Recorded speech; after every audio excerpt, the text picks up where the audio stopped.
आदमी ने एक नजर में समझ लिया कि उसके सामने खड़ी लड़की एक दयालु व्यक्ति थी। उसके पास केवल दो प्रकार के ग्राहक थे, अत्यधिक दयालुता वाले, अत्यधिक क्रूरता वाले। इनके अलावा चाहे कोई अधिकारी हो या अरबपति, किसी को भी इन रहस्यमय बक्सों को खरीदने का अधिकार नहीं था। लड़की ने पूछा कि इन बक्सों में क्या है। आदमी ने उत्तर दिया कि इनमें सब कुछ है। इस उत्तर से पिता असंतुष्ट हो गया। लड़की ने अपने पिता को शांत किया और घोषणा की कि वो एक खरीदना चाहती है। आदमी ने उसे चेतावनी दी कि खरीदने से पहले इच्छा करने से प्रभाव अधिक शक्तिशाली हो जाता है। लड़की ने सच्चे मन से प्रार्थना की कि उसके दादा का स्वास्थ्य सुधर जाए। तभी आदमी ने महसूस किया कि एक विशाल शक्ति उसके शरीर में प्रवाहित हो गई, क्योंकि प्रत्येक बिके हुए बक्से ने उसे और मजबूत बना दिया। उसने पहले 1914 मरे बेच दिए थे, इसलिए और 6 बेचकर वह इस दुनिया का देवता बन जाएगा। लड़की ने बक्सा खोला तो एक सड़ा हुआ जड़ पाया। आदमी ने समझाया कि यह पौराणिक कथाओं का पहला पवित्र वृक्ष था, जिसमें रोगों को ठीक करने की शक्ति थी। लड़की ने भावुक होकर पूछा कि क्या उसका दादा इसे खाकर ठीक हो सकता है। उसकी मासूमियत देकर उसका पिता उसे कहीं और ले जाना चाहता था। उसने जोर दिया कि वह दूसरा बक्सा खरीदे। उसकी इच्छा इस बार ये थी कि उसके पिता की कंपनी दिवालियापन से बच जाए। आदमी ने कहा कि दूसरा बक्सा 10,000 यूरो का है।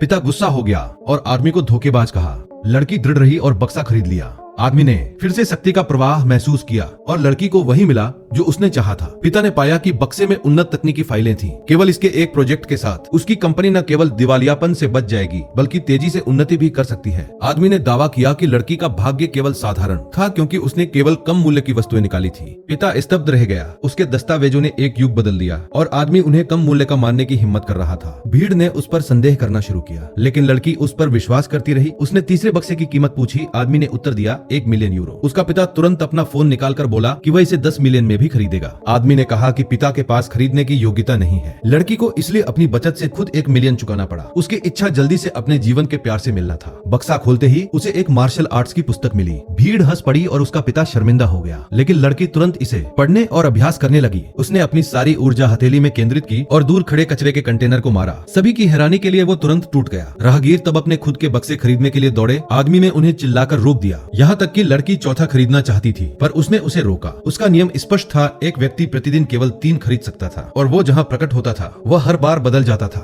इसलिए उसे फिर से खोजने के लिए किस्मत पर निर्भर करना पड़ता था। लड़की अनिच्छा से चली गई। तभी एक अमीर आदमी का बेटा एक महिला के साथ आया। आदमी ने तुरंत उन्हें पहचान लिया। वह सबसे अमीर आदमी का बेटा था, जिसे उसने खरीदने से इनकार कर दिया था, और उसकी लालची पूर्व पत्नी। ये जानकर कि किसी ने मार्शल आर्ट्स की पुस्तक प्राप्त की थी, अमीर आदमी का बेटा खुद को झुकाकर पूछने लगा कि क्या उसे भी खरीदने का अधिकार है। आदमी ने देखा कि वो अच्छा व्यक्ति नहीं था और उत्तर दिया, तुम कर सकते हो। बेटे ने तुरंत अपनी इच्छा व्यक्त की कि उसका पिता कमजोर और बीमार हो जाए और तुरंत उसे पूरी पारिवारिक संपत्ति सौंप दे। तभी बक्सा एक काली अंधेरी चमक से जगमगा उठा। आगे जानने के लिए कमेंट में